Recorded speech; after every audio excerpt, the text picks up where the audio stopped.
If you've ever walked down the breakfast aisle at a grocery store, you know there's a lot of cereal out there, but most of them are either packed with a lot of sugar, ridiculously expensive, or both. The good news, making your own is so easy and totally customizable. Also, while you have to get a bunch of ingredients at the beginning, it is more affordable in the long run. Following my simple formula, you can make it your own, knowing what goes in there with whatever you have on hand. Plus, after we make our own muesli, I'll show you 3 different ways to enjoy it. Making a batch of muesli is relatively quick and it stores well, so you can have a quick, easy, and healthy breakfast in minutes. Let's get into it. So what is muesli? Think of it as the wholesome cousin of sugary cereal. It's a simple mix of rolled oats, nuts, seeds, and dried fruit without the added sugars and oils you often find in cereal. Unlike most boxed cereals, muesli isn't processed or coated in sweeteners, which means you get all the natural goodness without the extra junk.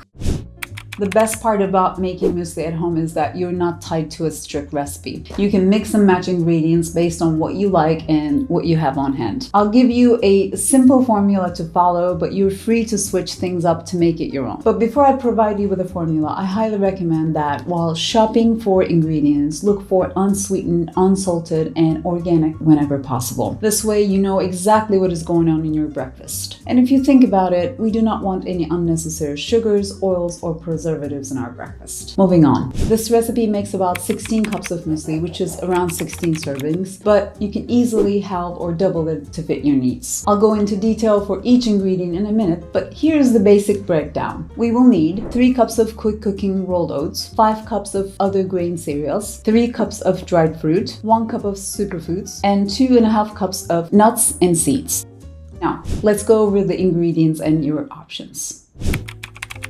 You can use either quick cooking or old-fashioned oats, but I prefer quick cooking oats because they soften easily with milk or yogurt and no cooking or extra prep needed. If you're using old-fashioned oats, which are thicker, I recommend toasting them for better texture and flavor. Just spread them on a baking sheet and bake at 350 for about 10 to 12 minutes, tossing halfway through, and then you can add them into your muesli.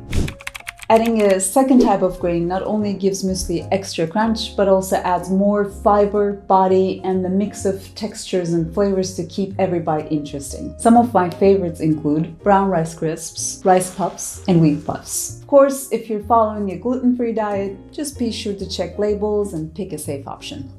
Dried fruits add natural sweetness, but while shopping for it, make sure to look for unsweetened and unsulfured varieties. The only ingredient in there should be the fruit, nothing else. Some great options are dried apples, golden raisins, dates, and if you're looking for a lower sugar option, freeze-dried fruit can also be used here. One thing I highly recommend with dried fruit is chopping it into smaller pieces. The smaller the better. I'll be honest, chopping dried fruit requires a little bit of patience since it can be super sticky, but trust me, it is worth it. Smaller pieces mix better into the muesli and give you a little sweetness in every bite rather than big chunks here and there. And if you prefer your muesli a little sweeter, you can always add a drizzle of honey or maple syrup when serving rather than mixing in extra sugar up front. That way you can adjust it to your taste buds every time. Superfoods are a great way to add more protein, fiber, and healthy fats to your muesli, making it even more filling and nutritious. My favorites are hemp seeds, which are packed with protein and heart-healthy fats, and chia seeds loaded with fiber, omega-3s, and antioxidants. Plus, they're easy to find and available in most grocery stores. You can also use ground flax seeds, but it's best to add them right before serving since they need to be refrigerated to stay fresh. Hemp seeds and chia seeds, on the other hand, can be stored dry.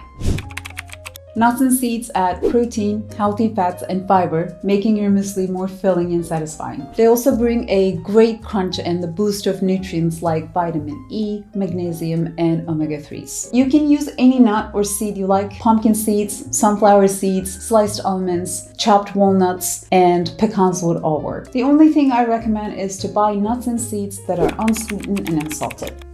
Now, if you have all these ingredients, you can make a good muesli, but if you want to take things up a notch, you can also add in some unsweetened coconut flakes, wheat germ, and a small amount of warm spices like cinnamon, nutmeg, ginger, or cardamom. Though, when it comes to spices, keep in mind that a small amount goes a long way. Now that we've gone over all the ingredients, let's put it all together. Grab the biggest bowl you can find. The bigger, the better. We need plenty of space, not just to add everything in, but also to mix it up properly without making a mess. Into that bowl, we'll add 3 cups of quick cooking oats, 2 cups of brown rice crisps, 2 cups of rice puffs, 1 cup of wheat puffs, 1.5 cups of unsweetened shredded coconut flakes, half a cup of chia seeds, half a cup of hemp seeds, 1 cup of pumpkin seeds, 1.5 cup of sliced or chopped almonds, 1 cup of unsalted sunflower seeds, 2 cups of dried finely chopped apples, 1 cup of chopped raisins, and a couple of chopped dates. We'll give everything a good toss, making sure all the ingredients are evenly mixed. Here I like to use clean hands or a big spoon to really get everything combined. If necessary, break the chunks of sticky fruit so that they will be distributed evenly throughout. Doing this just takes a minute, but it makes sure you get a little bit of everything in every scoop. Moving on, let's talk about storage. I like to store my muesli in a big glass jar with a glass lid. This one is dedicated just for my muesli. To keep it extra fresh, I first covered the top with a layer of stretch film before sealing it with the lid. Stored at room temperature, it will stay fresh for up to a month. Now you might be thinking, but don't these ingredients last way longer? Technically yes, but once they're mixed and exposed to air every time you scoop some out, they start to lose their freshness faster. So keeping it sealed tight helps it stay crisp and delicious. If you're wondering how to make it last longer, my advice, just make what you need. This recipe makes about 16 cups, and in our household, we usually go through it in about 2 to 3 weeks. It is so easy to mix up a fresh batch when you're running low, so there's no need to stretch it for months. Just enjoy it while it is fresh and at its best. Now that we got our muesli mixed and stored, let's talk about the best part, how to eat it. There's several ways you can enjoy muesli, and the best part is that you can switch it up depending on what you're in the mood for. The easiest way, just like cereal. Scoop about a cup into a bowl, pour over your favorite milk, and enjoy it as is. Simple, quick, and delicious. If you prefer something cozier, you can turn it into a warm bowl of oatmeal. Just cook it with milk or water using a half a cup of muesli to 1 cup liquid ratio. Let it simmer for a few minutes and you've got a hearty, comforting breakfast. For a make-ahead option, turn it into overnight muesli. Just mix equal parts muesli and milk or yogurt, let it sit in the fridge overnight, and wake up to a ready-to-eat, creamy and satisfying breakfast. And no matter how you serve it, you can always take it up a notch with fresh fruit. Sliced bananas, berries, or chopped apples add natural sweetness and even more texture to every bite. And for a little extra warmth and flavor, try a sprinkle of cinnamon on top. It makes everything taste even better. Well, that wraps it up for me today. As always, you'll find the link to the printable recipe in the description below. I hope you give this a try and have fun experimenting with different fruits, nuts, seeds, and cereals to make it your own. Thank you so much for watching. I will see you in my next video. Oh man, sorry, I'm gonna start from the beginning. Oh my gosh. And totally customizable. Like, only if I can talk. This is just so satisfying.